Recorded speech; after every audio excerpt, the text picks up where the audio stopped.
Everybody has a theory about how to find love. It's 1987. I'm in my mid-20s. Where is that sewing kit? I just need a needle and thread. Oh, here's the plastic bag full of little film canisters ready that need to be developed. I pull that out of his knapsack and dig further. Shirts, t-shirts, jeans, shorts, his journal. A well-worn copy of Central America on a shoestring.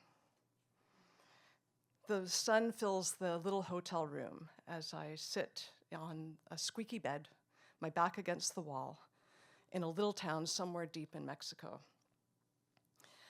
Peter's eyes kind of widen as he comes through the door. What are you doing? All his belongings are around me on the bed. I look down at my pink au coton t-shirt that I'm repairing a rip on. I've been wearing it for pretty much the past 2 months. Peter starts laughing. We're all good. Traveling, backpacking with a boyfriend it was on a bucket list for me, I guess you would say. And I found a way to make that happen when I met Peter here in Montreal, Peter was from Germany. It's summer of 1986. One of my theories at that stage of my life on how to find love is to find someone who's leaving soon. That way you can kind of fall in love and have kind of like a nice, neat ending. And Peter fit this perfectly. He was really cute. And he was on his own. He had big plans to go traveling for another year or more. We met through friends. We were sort of going out, had a really fun time together. A friend of mine might have made this up, but I think this is the international sign language way of saying, "Come dance at me naked." There was some of that too. And then Peter left for California. We stayed in touch by phone, and eventually I convinced him that I could meet him in California and we could go backpacking together for a few months.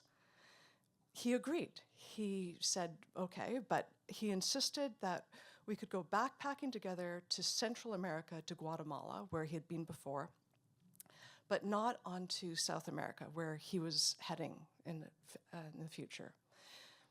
I agreed. I said, that sounded great to me. I didn't have a ton of money, so I agreed, and I bought my hiking boots and my backpack at Army Surplus, ready to go. The adventure started in California, in San Francisco. We hitchhiked and caught local buses down to Baja, California, and then a ferry boat across to mainland Mexico. Life it's vivid and lonely when you're on your own in a new land, not belonging suddenly. My life back here in Montreal seemed so remote, going on without me. Now there were scenes like getting off a bus in the middle of the night outside of a Mexican town. We're walking, we're kind of lost, with our backpacks under a pitch black sky full of so many stars, towards a town that's nestled in the hills below. There's a few dogs that bark and howl every now and then.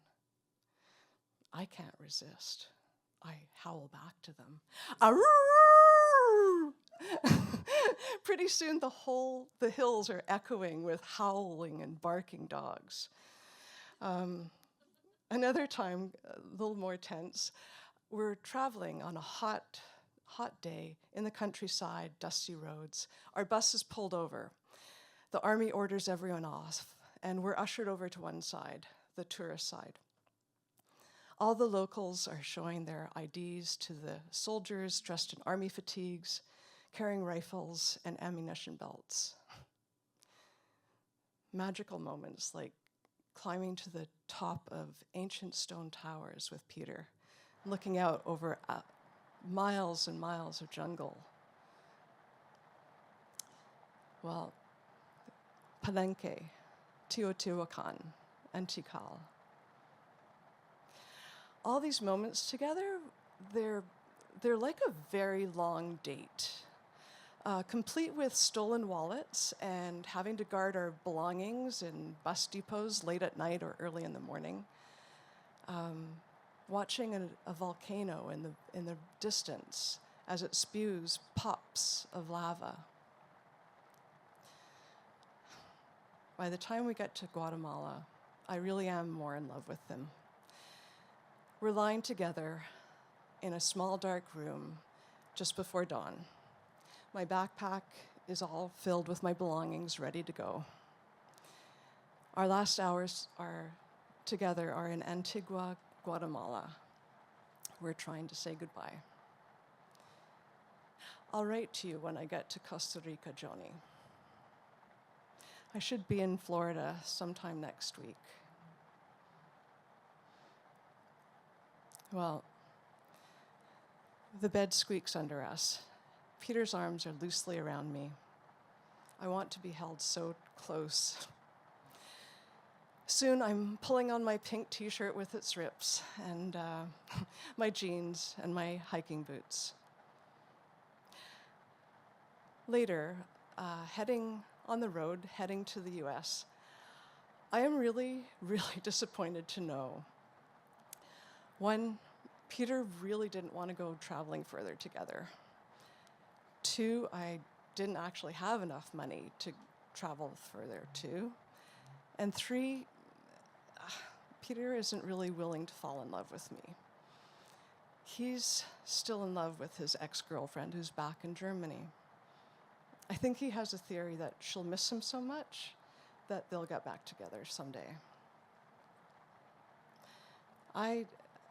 I don't know how I feel about love at this point. I like the fun, I like the being together, I like the come dance at me naked and figuring things out on the fly and getting through small disasters together. I have no idea how you actually stay together, how you build a life together, how you get through all the fables and lies and unknowns of love and the spells that we cast.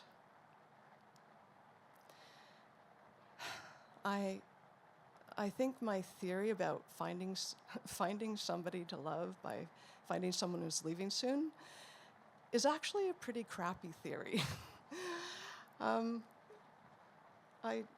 don't know, but I'm really feeling very sad and uncertain how to feel about this man who doesn't love me as much as he loves his ex-girlfriend. We will write letters to each other back and forth. He will visit me in Montreal again, eventually, in the middle of winter. We'll wonder if this is going somewhere, but we will continue to drift into our own separate lives. But still, all the tiny stitches that we made together remain part of the fabric that we were and of who we become. Thank you.